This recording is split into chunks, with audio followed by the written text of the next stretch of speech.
You know, for over 100 years, the name Atlas has been a titan of German engineering. It stood for strength, for endurance, for real innovation. But today, that very titan is under some serious pressure. So let's dig into the story of Atlas GmbH and figure out how it got to this make-or-break moment. So, February 9th, 2026, Delmenhorst, Germany. That's when the story takes a really dramatic turn. Right in the heart of Lower Saxony, news breaks that sends shockwaves through the entire heavy equipment industry. This iconic company, a symbol of post-war rebirth and a global powerhouse, has run into serious trouble. And look, this is way more than just another business headline. As one source put it, this is a sobering twist in a story that's been going for a century. To really get why this is such a big deal, we've got to understand what's happening right now, and then we're going to rewind the clock. All right, let's get right into the present-day crisis. Atlas GmbH has filed for insolvency protection. Now, this isn't necessarily a move to shut the company down, but to give it some breathing room to restructure. So what does that actually mean? Okay, so the key term you need to know here is self-administration, or Eigenverwaltung in German.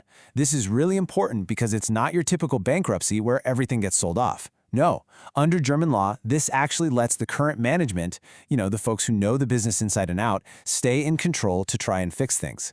They have a court-appointed guardian looking over their shoulder for sure, but the whole goal here is recovery, not liquidation.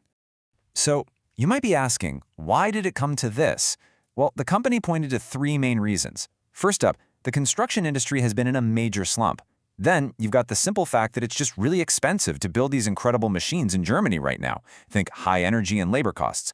And finally, when you have fewer orders coming in the door, your amazing high-tech factories, well, they're just not running at full steam. It was literally a perfect storm.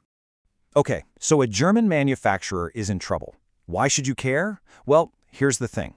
Atlas isn't just any company.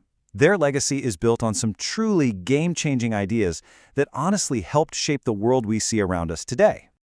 Just take a look at this. Back in 1936, they picked the name Atlas. The titan from Greek mythology holding up the world. Pretty bold, right? But they absolutely lived up to it. Because in 1951, they did something incredible. They developed the world's first fully hydraulic excavator. This was a revolution. Before Atlas, these machines were all clunky, cable-operated beasts. Atlas gave them surgical precision. And they didn't stop there. In '65, they invent the first railroad excavator, a machine that can work on roads and train tracks. It's a market niche they basically created and have dominated for, 60 years. A legacy like that doesn't just appear out of thin air. It all started with one man and a single vision, right in the aftermath of World War I. So let's go back to the beginning. So picture this. It's 1919. The war is over. A guy named Hinrich Weyhausen looks around and sees a country that needs to be rebuilt. And maybe even more important, it needs to be fed. So what does he do? He starts building tough, dependable machinery for farmers. His goal wasn't some grand plan for a global empire. It was simple. Make tools that farmers could count on every single day. Now, fast forward to after World War II. Europe's economic miracle is kicking into gear, and suddenly, demand for Atlas machines just explodes. This growth was insane.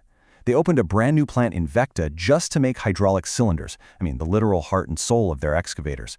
Then, a few years later, a huge new facility in Ganderkesee becomes their main hub for assembly and all their research and development. By 1962, they're even setting up shop in Scotland. They were growing and growing fast. But you know how these stories go.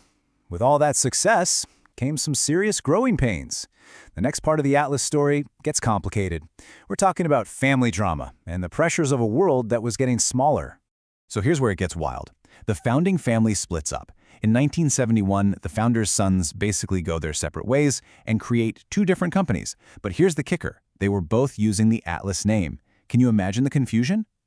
You had one brother making excavators and cranes, and the other making wheel loaders, all under the same brand. This messy situation lasted for nearly 4 decades and caused a ton of confusion in the marketplace. All right, so as we head into the 2000s, the financial pressure is really building, and it leads to a sale that would fundamentally change who Atlas was. That iconic orange color, which the workers were so proud of they called it orange blood, was about to be wiped away. So in 2001, the American giant TerraX swoops in and buys the company. And look, on paper, it made a lot of sense. They wanted to streamline everything, find some cost savings, the usual corporate stuff. And this is a big but. They changed the name to Atlas TerraX. And, maybe worst of all, they painted the machines white. It sounds small, but it was huge. It watered down the brand and really ticked off the loyal customers and dealers who were the heart and soul of the company. And then you get a twist, it sounds like it's straight out of a movie. In 2010, this guy, Phil Filipoff, who was actually the same executive who oversaw the sale to TerraX, he leaves TerraX and buys the Atlas excavator business back. And get this, he paid just 1 million euros for it, a pretty symbolic price. What's the very first thing he does? He changes the name back to just Atlas and brings back that iconic orange paint. It was an absolutely incredible moment, a return to its roots. And that brings us right back to where we started. After this amazing rescue and rebirth, how on earth did Atlas find itself in crisis mode again, here in 2026? Well, it all comes back to that perfect storm we talked about. You had interest rates going up, which makes it super expensive for companies to borrow money for new building projects. At the same time, the cost of steel and everything else needed to build was just skyrocketing. So what happens? The number of new building permits just falls off a cliff. The whole construction industry in Germany just ground to a halt. Now, you might see a number like a 3% decline and think, that's not so bad. But you have to understand, for an entire country's construction industry, that is a huge, huge drop. And if you're a company like Atlas, whose entire business depends on new construction, a hit like that is, well, it's absolutely devastating to your order book. And of course, there's a very real human cost to all of this. We're talking about 400 people, 400 highly skilled jobs. These aren't just any jobs either. These are specialized engineers, expert technicians, people with years, sometimes decades of experience.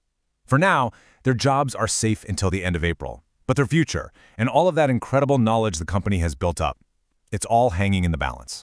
So, is this the end of the road? Not necessarily. The company still has some serious aces up its sleeve. I mean, they are still the undisputed #1 in the world when it comes to those railroad excavators. They've got a fantastic line of specialized machines for things like recycling, and most importantly, they still have that fiercely loyal dealer network and that orange blood culture. That's a powerful foundation to build a recovery on. This whole self-administration thing, it gives Atlas a fighting chance. A chance to refocus on what they do best, maybe find a new partner, and really adapt to this new reality. So, the big question is, after surviving over 100 years of wars, family splits, and corporate buyouts, can this industrial titan shoulder the weight and rise up one more time?